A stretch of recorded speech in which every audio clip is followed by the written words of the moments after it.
Hello everyone, let's learn about optimal page replacement in this video.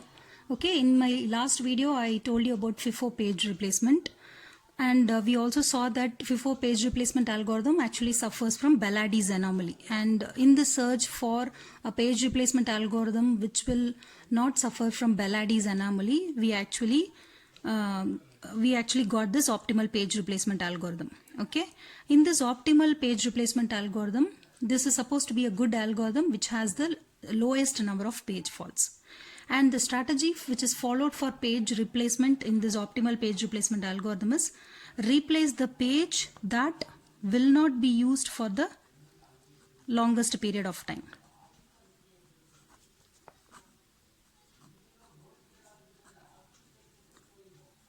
Replace the page that will not be used for the longest period of time. Okay, so based on this strategy, so it says that you have to replace the page that will not be used. That means that you have to consider the future page references. Okay, future page references are considered to decide which page has to be replaced for bringing the desired page from the disk. That is your optimal page replacement. So we have the same reference string which we took as example for the page replacement FIFO page replacement algorithm, and then we saw that for this reference string FIFO algorithm generated 15 page faults. So let's use the same reference string and find out how many page faults are generated for this reference string. Okay, so initially I'll write the page faults here.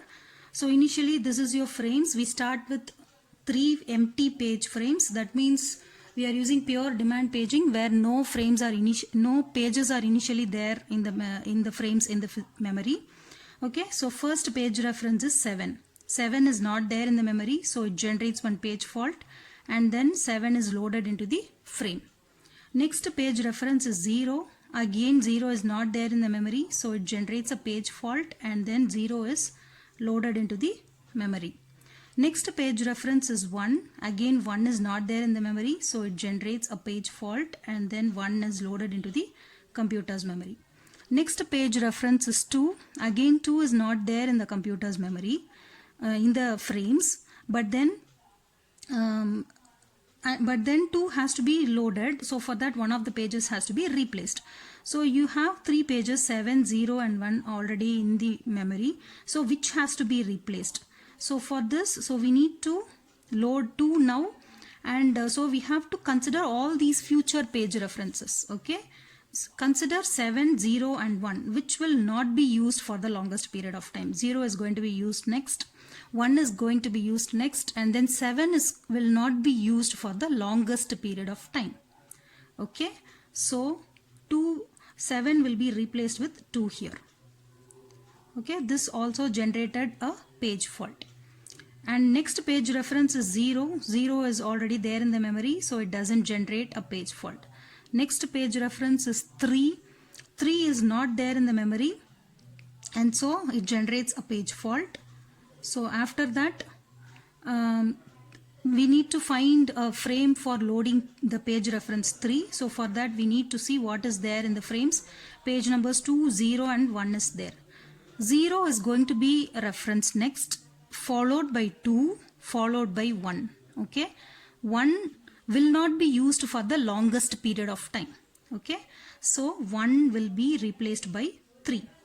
2, 0 and 3. Okay, next page reference is 0.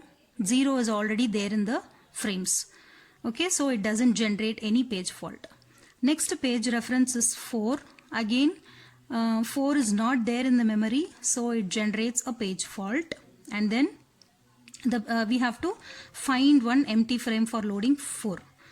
The pages which are already there in memory are 2, 0 and 3. 2 is going to be used next, 3 is going to be used after that, and then followed by 0. So 0 will not be used for the longest period of time. Okay, so 4 will replace 0. Okay, next comes 2. 2 is already there in memory, so there is no page fault. Next comes 3. Again 3 is already there in memory, so there is no page fault. Next comes 0. 0 is not there in memory, so it Okay, so next comes page 0. So we need to, 0 is not there in the memory, so we need to find an empty frame for loading page 0. So the pages currently there are 2, 4 and 3. So 3 is there and then 2 is there and then 4 is not going to be referenced. So 4 will be replaced with 0. Okay, next comes 3. 3 is already there in memory. Then next comes 2. 2 is also already there in memory. Next comes 1. Okay. So here the pages which are already there are 2, 0 and 3. Okay, we need to find the future page references. 2 is going to be used next, followed by 0, and then 3 is never going to be used. So you have 2, 0 and 1. Okay. Next you have 2. 2 is already there in memory. 0 is already there in memory. 1 is already there in memory. Next page reference is 7. Okay. So we need to find which one to replace, 2, 0 or 1. 0 is referenced next, followed by 1, and 2 is never going to be referenced, and so 2 will be replaced by 7, and so we end up with the pages 7, 0 and 1 in the memory. Okay, so you can see the number of page faults generated is 9 here. So for the same set of reference strings, the number of page faults generated was 15 in our FIFO page replacement algorithm. So from this you can find that optimal page replacement algorithm generates the lowest number of page faults. Okay, optimal page replacement algorithm generates the lowest number of page faults.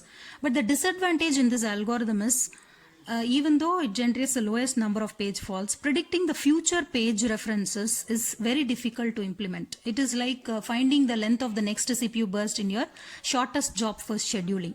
Okay, it is almost not possible and we can just get an approximation of the future page references.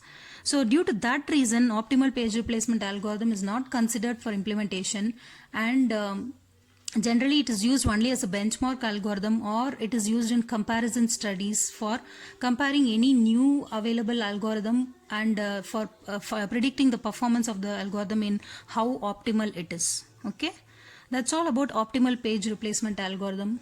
Until I see you in my next video, take care. Bye bye.